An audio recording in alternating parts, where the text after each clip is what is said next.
Hola, ¿qué tal chicos? ¿Cómo están? Soy el profesor Joel Rivera. Espero que estén bien por casa. Espero que todo les esté yendo bien. Hoy día quiero llevarles un tema a sus hogares muy importante. Técnicas narrativas. Les prometí este tema. Este tema tiene que ver con los recursos retóricos que hacen de un texto cualquiera uno narrativo, uno sobre todo literario, ¿no? Cuando tú escribes algo sin la intención de que sea artístico, este podría ser un texto conocido como un texto común y corriente. Sin embargo, cuando tú dotas este texto de recursos retóricos, entonces tú lo conviertes en literario. Esto es lo que vamos a ver hoy. Ya la semana pasada hemos visto figuras literarias 1 y figuras literarias 2. Estos son recursos, ¿no? Las figuras literarias son recursos retóricos que hacen de un texto normal, natural, común y corriente, común, cualquiera, un texto literario. Si tú dotas con estos pequeñas figuras literarias, tú conviertes algo que no es literario en algo que lo es. Y las técnicas narrativas son mecanismos que también ayudan a los textos comunes y corrientes a ser textos literarios, principalmente narrativos. Las técnicas narrativas, entonces, es un conjunto de herramientas, de recursos que utiliza el escritor para contar una historia de manera más fiel posible. Profesor, ¿más fiel posible a qué? ¿A los hechos? ¿Esto no sería periodístico? No, chicos, no se refiere a lo más fiel posible a la verdad o a lo que pasó o a la realidad. Se refiere lo más fiel posible a lo que él ha imaginado, a lo que él se ha, en sus noches o en sus días de meditación, ha inventado en su cabeza. Entonces, las técnicas narrativas le ayudan al escritor a contar la historia que tiene en la cabeza, a plasmarla en un papel, ¿no? De la manera más fiel posible a su imaginación. Las técnicas narrativas suelen ser mecanismos sencillos de aplicar y muchas de ellas ya las usas diariamente sin darte cuenta, ¿no? Ya te vas a dar cuenta cuando yo vaya por cada una de las técnicas narrativas. Te vas a dar cuenta que hablando con tu mamá o con tu papá o con algún amigo, has utilizado alguna de esas técnicas para contar una historia, algo que te ha pasado o simplemente algo que escuchaste por ahí. Has utilizado sin querer estas técnicas y hoy las vas a conocer. O las vas a recordar porque ya las hemos visto en las clases en el año pasado y cuando te enseñé en primero también. Pero es importante poner las bases de la teoría literaria para que tú puedas entender la literatura española, que es lo que vamos a ver en este año ciclo académico 2021. Entonces, la finalidad de estas técnicas es embellecer la historia para que no sean comunes, para que se distinga más bien de los textos comunes. Las técnicas narrativas embellecen, entonces, complejan, le dan complejidad a tu texto, ¿no? Lo vuelven literario. En pocas palabras, vuelven literario tu texto. Si tú estás pensando, si te gusta a ti escribir, si te quieres dedicar a esto, mucho ojo con estas técnicas narrativas que hoy te voy a enseñar. Obviamente que en la segunda parte de la semana, si nosotros tenemos un día, no sé, día lunes o el día martes, tenemos clase, el día miércoles yo te voy a enseñar ejemplos, vamos a leer los ejemplos, donde hay técnicas narrativas, ¿no? Yo me voy a buscar algunos textos ahí donde encuentre figuras literarias y si los he leído, pues transcribirlos para ustedes, para que podamos ver cómo es que estos textos tienen su función dentro de las narraciones. O sea, estas técnicas narrativas, perdón, tengan función en los textos. Bien, clases. Hay dos clases. Cuando hablamos de clases, hablamos de una clasificación. Las primeras las llamaremos tradicionales. ¿Por qué tradicionales? Porque así nacieron. La literatura, antes de convertirse en lo que es hoy, como algunos lo ven como un negocio, algunos como un arte, yo siempre lo voy a ver como un modo de vida. Antes de que existiera tanto texto, ¿no? Complejo, habían técnicas narrativas muy sencillas y voy a enseñarles cuáles son. Están las tradicionales, que eran las utilizadas, las más comunes, ¿no? Son las primeras que le dieron cabida a la escritura, ¿no? Y tenemos también las técnicas modernas. Son las primeras que fueron denominadas como herramientas de contar y son los que están presentes en la mayoría de obras literarias como entes individuales y o unificados. A ver, vamos a ver, tradicionales. Las técnicas tradicionales. Vamos a ver que son tres, ¿ya? Técnicas tradicionales. Técnica lineal 1, técnica descriptiva 2 y técnica epistolar 3, ¿sí? Vamos a ver primero la técnica lineal. La técnica lineal consiste en la conciliación de elementos referentes o unidades que no deben perderse de vista. Lugar, tiempo y acción. Es decir, chicos, la técnica lineal es la más sencilla de todas, porque el escritor la utiliza para contarte una trama sencilla de algo. Lugar, tiempo y acción. Normalmente esta técnica, la técnica lineal, se utiliza en los cuentos. ¿Sí? ¿Por qué? Porque ya desde el comienzo te presenta dónde te ubica, en qué tiempo te ubica, el lugar y los personajes. Te doy un ejemplo. Habíase una vez una caperucita que vivía en el bosque con su madre. Listo. Habíase una vez, ya es un tiempo. Una vez, no se dice qué, en qué momento, ¿no? Te presenta el tiempo, ¿no? Ya te está presentando el tiempo. Te presenta el lugar. Profesor, ¿a qué hora? Sí, en el bosque, ¿no? En el bosque. Y después te presenta los personajes y la acción, ¿no?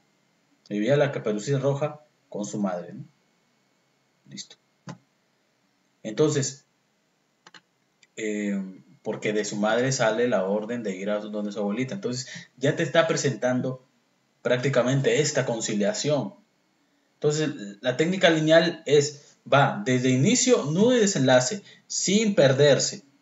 Sin perderse. Esa es la técnica lineal. Lugar, tiempo y acción están en uno solo. Y van desde el inicio, pasan el nudo y van al desenlace. La técnica lineal es de corrido, ¿no? Profesor, que se le ocurrió al personaje un recuerdo y se ha vuelto a la historia. No, eso no pasa en la técnica lineal. Técnica lineal va de inicio hasta el desenlace. Ahora, técnica descriptiva es la más utilizada, está presente casi en todos los textos. Si no hay descripción, entonces no podríamos decir que es literario.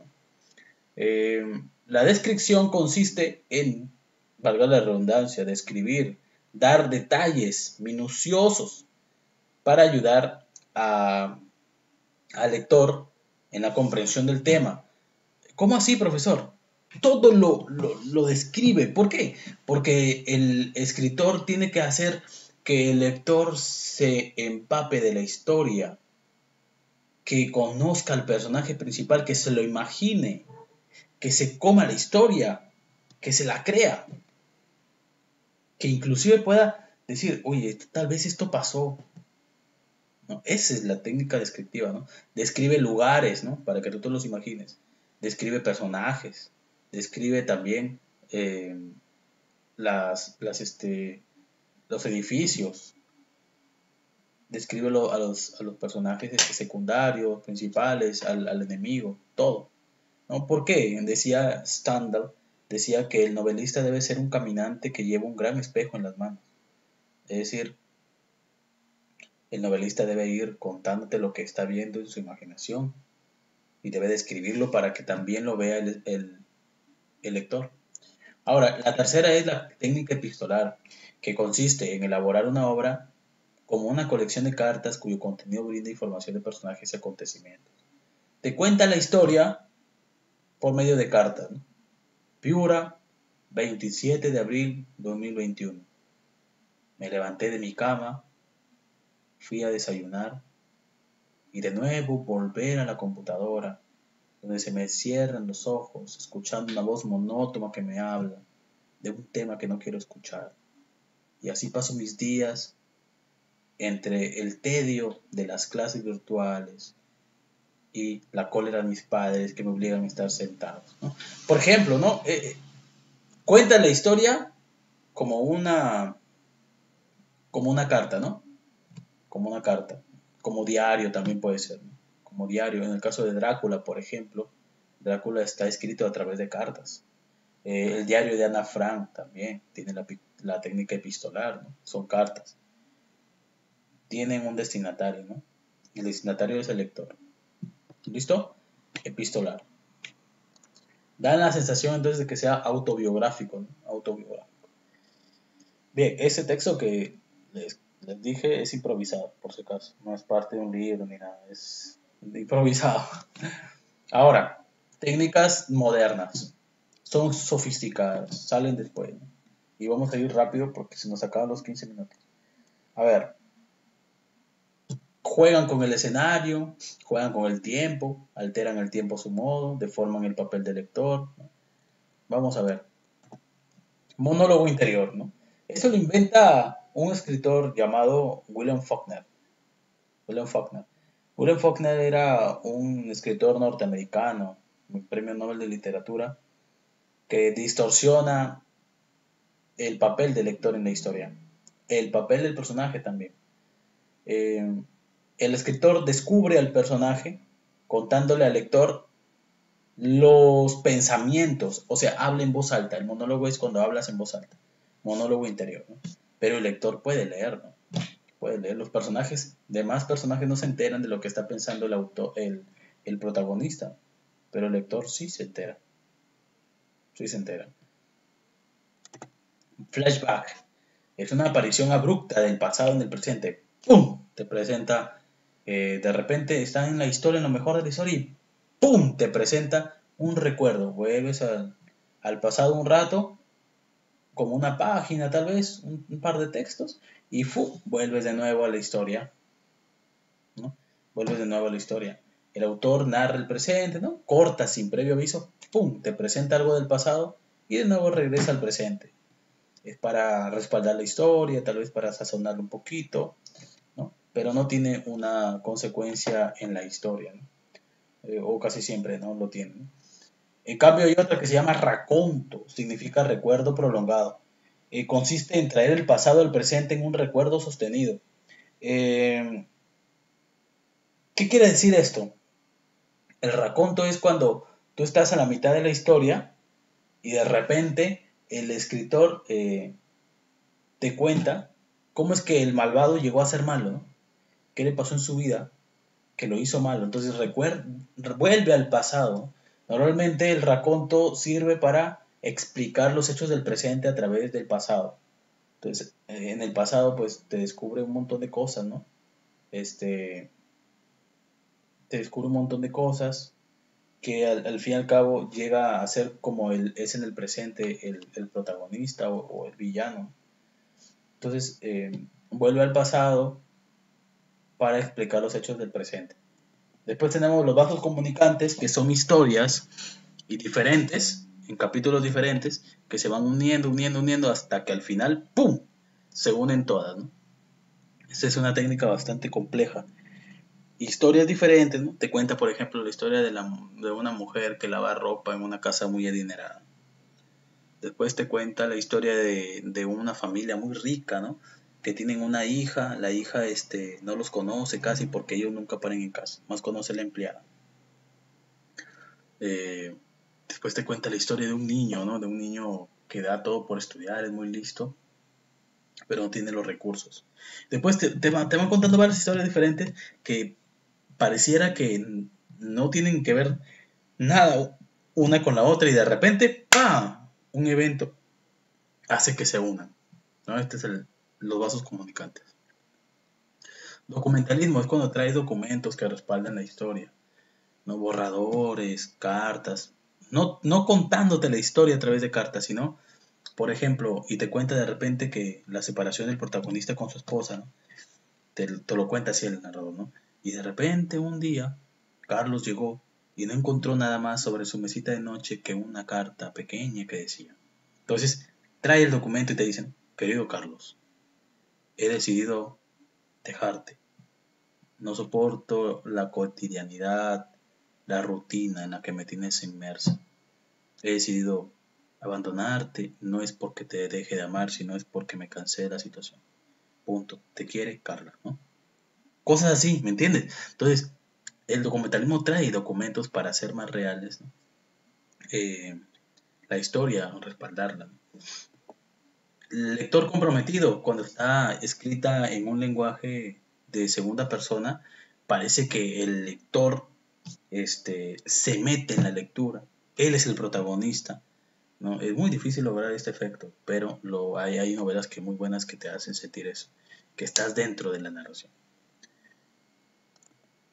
Cajas chinas, que esta es mi favorita, ¿no? Es una historia dentro de otra, ¿no? Una historia dentro de otra y de otra y de otra, haciéndose infinito, ¿no? Esto es una técnica muy compleja también, pero es de mis favoritas. Los Miserables tiene esta estructura, por ejemplo. Las Mil y una Noches tiene esta estructura. Ya lo veremos en clase. Chicos, muchas gracias por haber visto este vídeo. Espero que os haya gustado. Sobre todo que hayas aprendido. Nos vemos hasta la próxima oportunidad. Conmigo será hasta dentro de una semana. Cuídate mucho. Nos vemos. Chao, chao.